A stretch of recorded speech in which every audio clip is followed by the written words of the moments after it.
우리 자유헌정포럼 선배 의원님들, 많은 의원님들 한자리에서 뵙게 돼서 참으로 영광입니다. 며칠 전에 우리 정형근 위원장님께서 만나 뵐 자리에서 나와서 말씀을 좀 해달라고 하길래 아이고 제가 이 대선배님들 앞에서 무슨 말씀을 드릴까 해서 사양을 했습니다만은 또 전화가 와서 무슨 이야기든지 와서 좀 이야기해달라고 하길래 제가 순간적으로 기합 주려고 하시는구나 알아차렸습니다. 알아차리고 와서 기합도 좀 받고 또 선배님이 하시는 말씀을 듣는 게 좋겠다 싶어서 오게 됐습니다. 우리 절집 말에 취부덕 사부덕이라는 말이 있습니다. 취할 수도 없고 버릴 수도 없다는 뜻입니다. 존경하는 선배님이 하락하니까 거절할 수도 없고 또 하려고 하니까 힘들어서 고민을 하다가 이렇게 왔습니다. 저도 선대위가 돌아가는 상황이라 이런 걸 속속들이 꿰지는 못합니다만은 제 나름대로 알고 있는 상을 보고 드리고 또 선배님들 말씀 듣는 그런 시간을 갖도록 하겠습니다. 이런 상황입니다.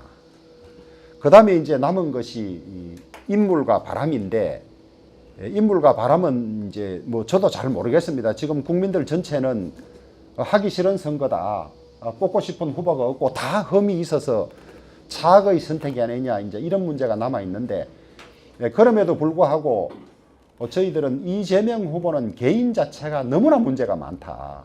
대장동 사건이라든지 그 다음에 인성 문제라든지 많고, 우리 후보는 후보 변수보다는 주변 변수가 조금 있어서 그래도 인물 면에서는 우리가 국민들이 이 대통령 후보로 훨씬 더 좋게 보지 않겠느냐 이렇게 판단을 하고 있고, 나머지는 바람입니다만은 바람이 선거 마지막에 어떻게 불지 모르겠습니다. 저희들이 다만 한 가지, 자칫 잘못하면 근거 없는 낙관론으로 비춰질 수 있는데, 지난 4월달 서울시장, 부산시장 보궐선거에서 여론조사 자체는 선거 막바지까지도 우리가 압도적으로 이긴다고 나오지는 않았습니다. 않았는데 막상 선거 결과는 기존 나왔던 여론조사보다 훨씬 더 큰 차이로 이겨서 도도한 국민들의 이 흐름 및 여론 흐름은 문재인 정권 민주당 안 되겠다, 바꿔야 한다, 이런 것들이 많이 높은 것 아니냐. 또 그것은 여론조사에서도 대략 55%에서 60%대 사이가 정권 교체론을 주장하고 있는데, 안타까운 것은 그것이 전부 우리 후보로 넘어와야 되는데 못 넘어오는 그런 문제가 좀 안타깝기는 합니다만은, 그래도 민심은 이 정권의 연장을 바라지 않는 것이 거대하게 있지 않느냐, 저희들은 그것을 좀 기대하고 있습니다. 있는데 무슨 소리냐, 여론조사가 과학이고 예전에도 그거 믿다가 선거 망친 것이 많은데 정신 차려라, 이런 이야기도 있습니다만은 여론조사 전문가들 사이에도 정권 교체에 대한 국민들의 요구는 많이 높다.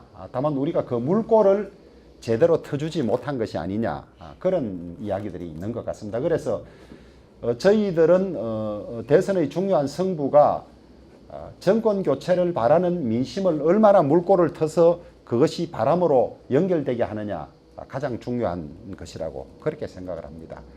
그 정도로 판단을 하고 있습니다. 있고, 그 월남전에서 포로가 되었던 서톡데일이라는 미 해군 제독이 있다고 합니다.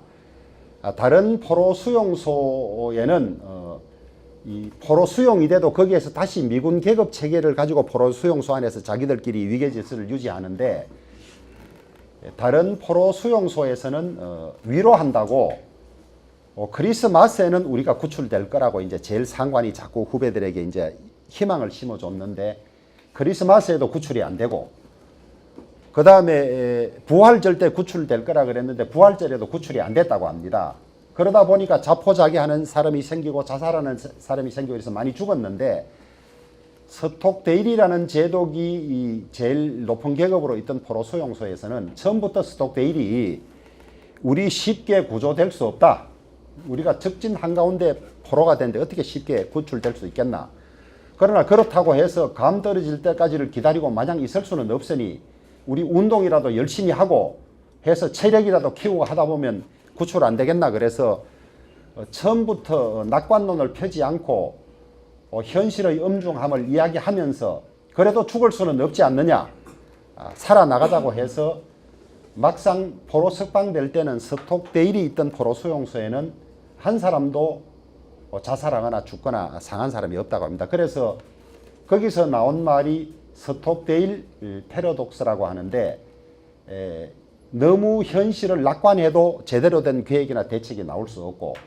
또 현실을 너무 비관해서 자포자기해도 안 되니까 현실의 엄혹함, 어려움은 직시하고 거기에 용기를 잃지 말고 끝까지 승리한다는 신념으로 나가는 것이 제일 좋다고 하는데, 지금 우리 선거 캠프나 우리 당에도 그런 어떤 스톡데일 제도의 자세가 필요한 것이 아닌가, 그렇게 생각을 합니다. 그래서 이런 상황에서 이 전사 같은 것을 보면 100% 제대로 준비해서 100% 계획대로 된 전쟁이 없습니다. 또 대선이라는 큰 선거만 해도 우리 계획대로 다 되지 않고 여러 가지 돌발 변수도 있고, 또 준비되지 않은 채로 상황을 맞닥뜨려야 할 때도 있기 때문에, 향후 남은 오늘 71일 남았습니다만은 대선 운동기간 22일을 빼면 49일밖에 안 남았습니다. 49일밖에 안 남았는데, 여하의 상황 관리를 유연하게 하고, 또 막판에 가서 필요하면 무엇이든지 던져서 국민들에게 감동을 줄 수 있는 그런 것들이 최종 승부를 가르지 않을까, 그렇게 판단을 하고 하여튼 열심히 하도록 그렇게 하겠습니다. 선대위나 이 대선에 관한 제 나름대로의 의견은 이 정도로 말씀드리고, 지금부터는 선배님들 말씀 듣는 시간을 갖도록 그렇게 하겠습니다. 아니, 아군에서 적군 행세를 하는 힘이 있어요. 이준석이 칸을 이번에 완전히 잘라내야 됩니다. 아까 오면서 보니까 당사 앞에서 데모 온다고 많은 사람들이 서 있는 걸 보고 경찰이 거시고 경비 쓰고 있는 걸 봤는데, 야는 그렇게 달래배가 아닌 것 같아. 지난번만 하고 신경식 회장이 얘기할 때만 하더라도 달래라고 하던 저예요. 강력하게 마침 대전에서 유성호텔에 성 접대받은 것도 나왔고, 오늘 제가 유튜브에서 보니까 접대를 받았어요. 2023년하고 2012년하고 13년하고 14년에 두 번이 대전 검찰에서 조사를 한 조사 계획서가 강용석이가 밝히더라고요. 이런 계기를 해서 완전히 쳐내야 된다. 때가 설 안 된다. 때니까 쳐내라 하는 거리 말씀을 하나 드리고, 어떤 수단 방법을 가릴 거 없어요. 이겨야 돼요. 그리고 하나 이런 말씀을 드리는데, 이런 말씀을 드리는데, 제가 금요일 날 병원을 갔다 왔는데, 수술하고 나서 마지막 진단을 만나 갔는데 의사들 5명이 저한테 하는 얘기가 있습니다. 사람같지 않은 이 아무개가 대통령이 되면은 우리는 이민 갑니다. 전부 여기 분위기가 그렇습니다.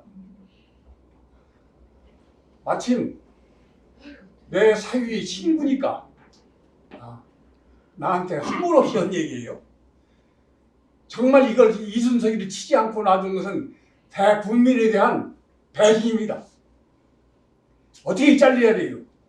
마찬가지로 안에서 손가락질하는 홍준표도 어떤 방법이 돌아서지 않으면 쳐내십시오. 그게 국민에 대한 배신이 아닙니다. 정말 이기지 못하면은 국민에 대한 큰 배신입니다. 부탁드립니다.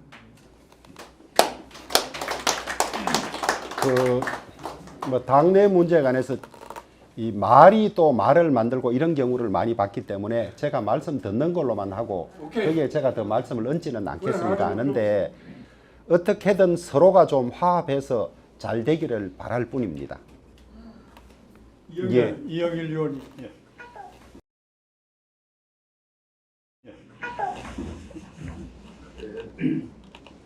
제가 지난 12월 8일 날 한 10년 만에 처음으로 광주에 가서 강의를 했습니다.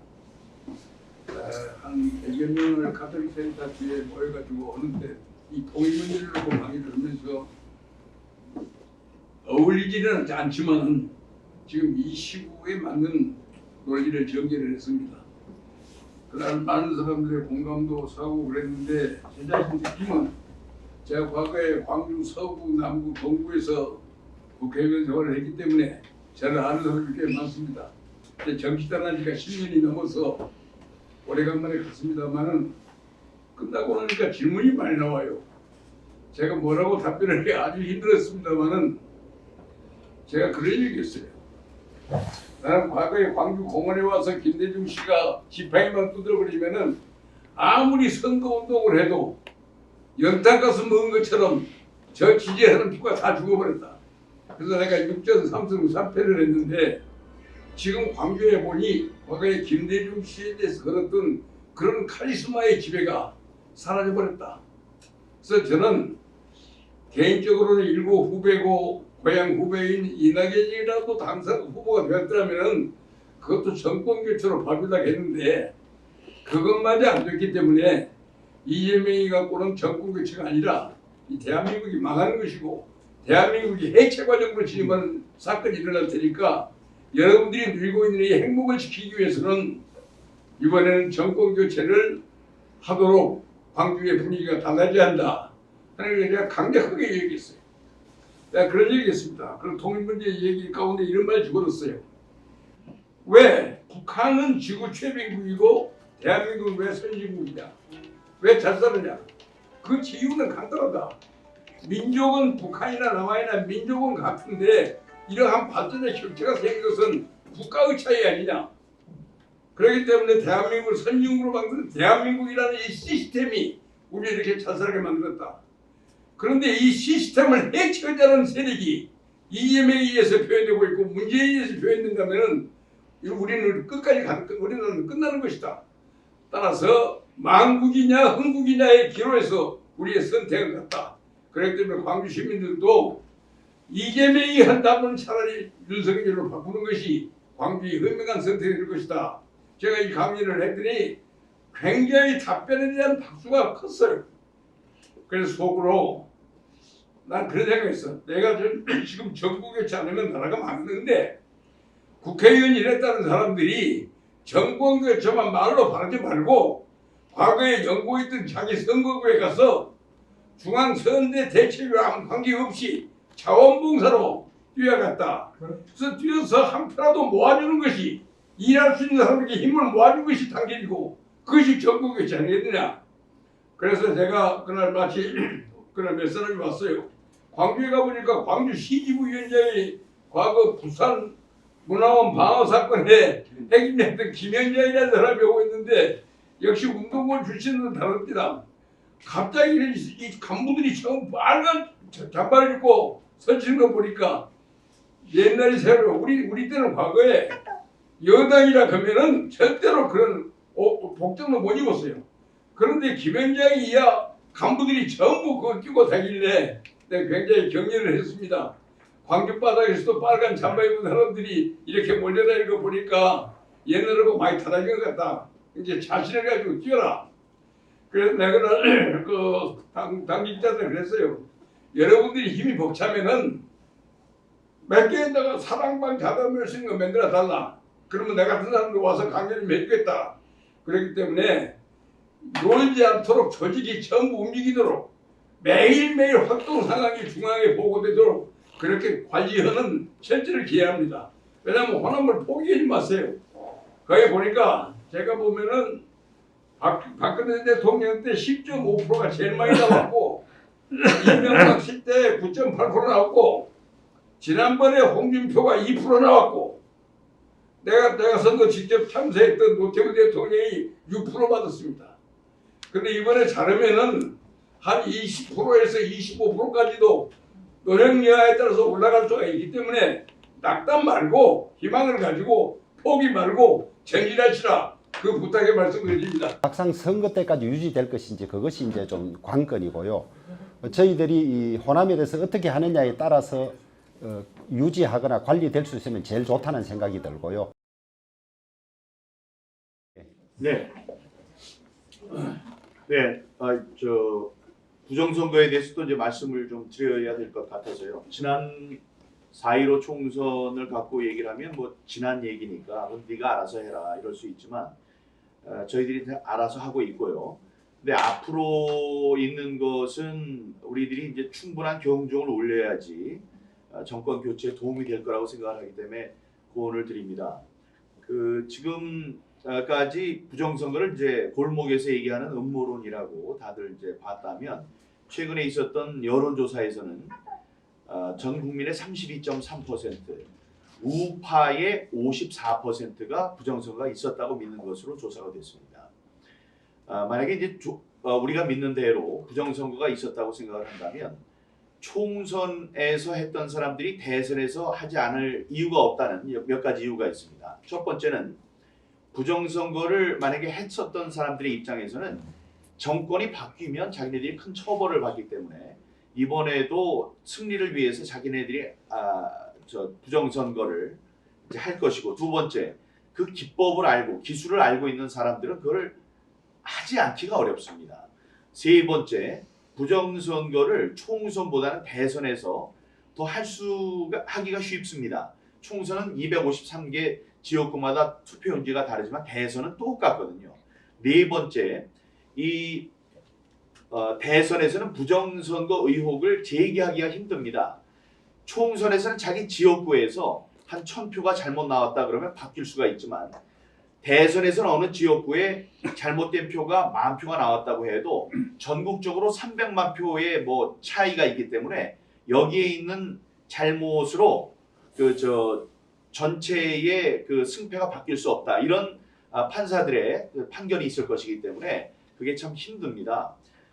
그런데 참 그 우려스럽게도 지금 거기에 대한 이 대비나 이런 것은 별로 안 하시는 것 같고, 지금 부정선거 대책본부라고 세운 걸 봐도 흑색 선전에 대응하는, 법적 대응을 하는 그런 수준으로 있는 것 같습니다. 저희들이 이제 계속 외치는 거는 첫 번째, 부정선거와 관련된 공약을 발표해 달라.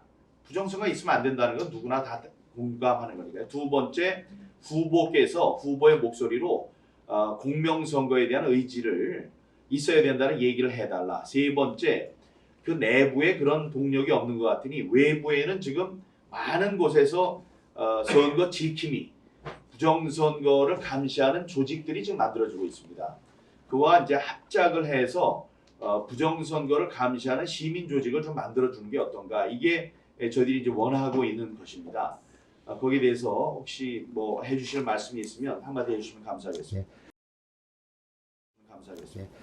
우리 민경욱 의원님 부정선거 밝히려고 참 노력 많이 하시고 한데 경의를 표하고, 또 지난해 우리 당이 제가 원내대표 맡아 있을 때 제대로 못 받아들여서 죄송합니다. 제 나름대로는 뭐 많이 체크도 하고 또 주장하는 분들 많이 만났는데 이런저런 어려움이 있었습니다. 말씀하신 대로 총선은 253개 지역이나 되니까 부정을 하려고 해도 그 지역에 맞춰서 수백 종류를 해야 되기 때문에 어려운데, 대선은 뭐 딱 전국 투표용지 한 장이니까 하려면 쉽게 할 수 있고 그 유혹은 훨씬 더 클 거라고 봅니다. 그래서 저희들이 나름대로 이 조직총괄본부에 공식적으로 공명선거 추진단을 당협별로 모두 구성해서 우선 부정선거를 감시한다. 물론 그 자체를 조직으로 만들려는 의도도 없지 않습니다만 하고, 그 다음에 밖에서 그런 단체나 모임도 있으면 우리가 다 결속하려고 합니다. 하고 자세한 감시나 감독 방법에 관해서는 다시 한번 의견을 듣고 체크 포인트를 가지고 하도록 그렇게 하겠습니다. 저희들도 우선 부정선거 있다 없다를 떠나서 부정선거가 있다고 생각하면 우리 지지자들이 투표장에 가지 않을 확률이 대단히 높답니다. 해봐야 뭐 저놈들이 장난칠 건데 이러기 때문에 우선 그것을 위해서라도 저희들이 최대로 하여튼 부정선거 방지를 위한 노력을 할 테고 하겠지만은 모르는 눈으로 볼 때하고 체크 포인트를 가지고 볼 때하고는 다르기 때문에 필요하시면 한번 모셔서라도 우리 공명선거 추진단의 주요 간부들은 한번 이야기를 듣고 교육을 받는 기회를 만들도록 그렇게 하겠습니다. 현행 선거법에도 이 전자개표기한 개표 말고 수작업으로 개표할 수가 있습니다. 반드시 전자개표로 할 필요가 없어요. 전자개표를 할 수 있다고 돼 있지 해야 된다고 돼 있지는 않습니다. 그리고 독일에는 옛날에 2000년대 초에 이 전자개표를 사용해가지고 부정선거 의혹이 그 당시도 조금 있으니까 거기 헌법재판소 결정으로 공직선거에서는 한 점의 의혹도 민주주의 국가에서는 있어서는 안 된다. 선거에서는. 그렇기 때문에 아무리 조금 번잡스럽고 불편하더라도 모든 독일의 공직선거에서는 수작업으로 개표를 하자. 그래서 계속 지금까지 수작업으로 해오고 있습니다. 그래서 우리 현행선거법 하에서도 후보자나 거기에 선거에 참여한 정당이 중앙선관위에 공식으로 한 점 선거에서는 자유민주주의 국가에서는 선거가 한 점이라도 의혹이 생기면은 상당한 자유민주주의를 훼손하는 것이기 때문에 한 점 의혹도 없기 위해서 과거에 부정선거를 했다는 게 아니라 그런 의혹이 있어서는 안 되기 때문에 수개표를 하자 이렇게 정식으로 제안하면은 중앙선관위에서 결정하면 수작업으로 할 수 있는 겁니다.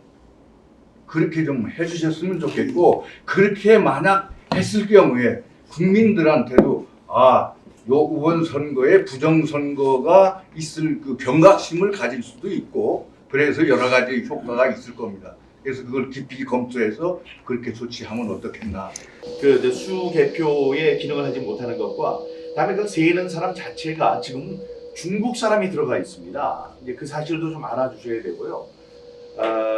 지금 옛날에는 안 그랬을 수 있는데 지금은 최첨단 디지털 범죄화돼 있다. 여기에 눈을 좀 뜨셔서 우리의 말씀을 들어봐 주셔야 됩니다. 그래서 우리가 공명선거단을 구축하면 그 공명선거단에 이런 걸 많이 연구한 분도 있지만은 민경욱 의원님이나 관여해서 가장 잘 아는 분들 모셔서 특별히 교육을 한번 받도록 하겠습니다. 잠깐요. 저희 포럼에서요, 이 공직선거법에 관한 연구를 많이 했습니다. 그리고 그거에 관해서 토론도 하고요. 했는데 그 결과 공직선거법이 이렇게 운영되고 이렇게 고쳐졌으면 좋겠다. 결론을 내린 게 있습니다. 그거를 언제 적당한 시기에 연초쯤에 당에 전달을 하겠습니다. 그리고 중앙선거관리위원회도 이 수개표가 공직선거법상 원칙입니다. 원칙이고 또 기계는 보조적으로 이용할 수 있다. 보조적으로 이용할 수 있다는 거지 그걸 원칙으로 하라고 되어 있지는 않습니다. 법문에도 공직선거법에 명백하게 보조적으로 사용할 수 있다 이렇게 되어 있거든요. 그런데 이게 보조적이 아니라 주된 기능을 하고 있으니까 문제가 되고 국민의 의혹이 더 증폭되고 그런 거니까요. 그런 점에 관해서 중앙선거관리위원회를 방문을 해서 이게 원칙이니까 중앙선거관리위원장도 대법관이니까 아마 우리 말 들을 거라고 봅니다. 뭐 거절할 이유가 없으니까요. 그리고 선거 개표 저도 뭐 7번 선거를 치른 사람입니다만 제 선거만 새벽 5시면 그때 완전히 수개표할 때입니다. 5시면 완전히 끝납니다. 검사까지. 그리고 한 3시쯤 되면은 다 끝나요, 사실상. 그러니까 이게 별로 차이가 없습니다.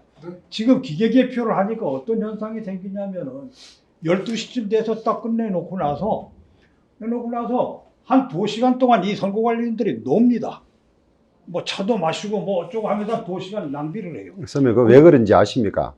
12시에 끝나면 일당을 하루 분만 주고 12시 넘으면 이틀을 주기 때문에 11시쯤 되면 1시간 놀리고 이틀 일당을 주려고. 그러니까 뭐 일당 주는 거하고도 이제 관계가 없겠네요.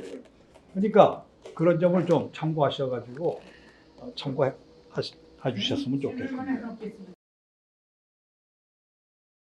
드리는데 저희들이 비록 선배님 눈으로 보면 선거운동 잘못하고 있고 부족한 게 있습니다만 저들 나름대로 고쳐서 최선을 다할 테니까 너무 질책만 하지 마시고 아까 우리 선배님 말씀하신 대로 몇 표씩이라도 같이 다 좀 거두고 하면 그게 전국적으로 모이면 되지 않을까 싶습니다. 꼭 하실 말씀이나 이런 것들이 있으면 제 문자나 SNS로 보내주시면 저희들이 반영을 하고 또 답을 드리도록 그렇게 하겠습니다.